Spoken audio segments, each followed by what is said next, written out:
വെള്ളത്തിക്കളിയും ചായയോടെയൊക്കെ കഴിഞ്ഞ് റൂമിൽ പോസ്റ്റ് അടിച്ചിരുന്നപ്പോഴാണ് അക്ക പറഞ്ഞത് ഇവിടെ അടുത്ത് തന്നെ ഒരു ബീച്ചും കൂടി ഉണ്ട്. എന്നാ പിന്നെ രാത്രി നമുക്ക് അങ്ങോട്ട് വിട്ടാലോ. അപ്പൊ അതിലേക്ക് ബൈക്കൂർ റെന്റിനെടുത്ത് അങ്ങനെ ആ ബീച്ചിലേക്ക് പോണ രംഗാണ് ഇപ്പൊ നിങ്ങൾ. ബൈ ദുബൈ, ഇതാണ് അരുൺ. എന്റെ ലൈഫിൽ ഞാൻ മീറ്റ് ചെയ്തതിൽ ഏറ്റവും നല്ല മനുഷ്യനാണ്. എന്റെ കൂടെ കുറച്ച് ടൈം സ്പെൻഡ് ചെയ്താൽ മതി, നമ്മൾ എല്ലാ വിഷമം നമ്മൾ തന്നാലും അങ്ങോട്ട് മറന്നു പോകും. ആളെ അത്രക്കും കോമഡി. ഓണം നോക്കിനാണ് ഈ ചെറുത് എന്തെല്ലോ കാട്ടുന്നതാണ്. എന്ത് രസമായിട്ടല്ലോ കട്ട് ചെയ്യുന്നത്. അവിടുന്ന് ഒരു കപ്പലണ്ടി വാങ്ങിയിന്, പക്ഷെ എനിക്ക് തിന്നായില്ലല്ലോ. അതുകൊണ്ട് വാരിത്തര രംഗാണ് ഇപ്പൊ നിങ്ങൾ കണ്ടത്. എങ്ങനെ കപ്പലണ്ടി തിന്ന് നേരെ ഇറങ്ങി അങ്ങോട്ട് ബീച്ചിലേക്ക്.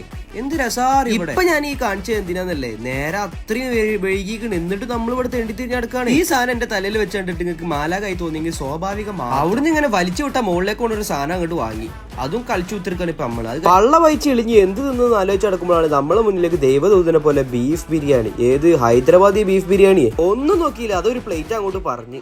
സത്യം പറഞ്ഞാൽ നമ്മളെ നാട്ടിലത്തെ ബിരിയാണി പോലെ ഒന്നല്ല, ഒരു ടേസ്റ്റും ഇല്ല. പക്ഷെ എന്നാലും ടേസ്റ്റ് ഉണ്ടെന്ന് പറയണ്ടേ, അതാണല്ലോ ഒരു ഇത്. അപ്പൊ ബാക്കി നാളെ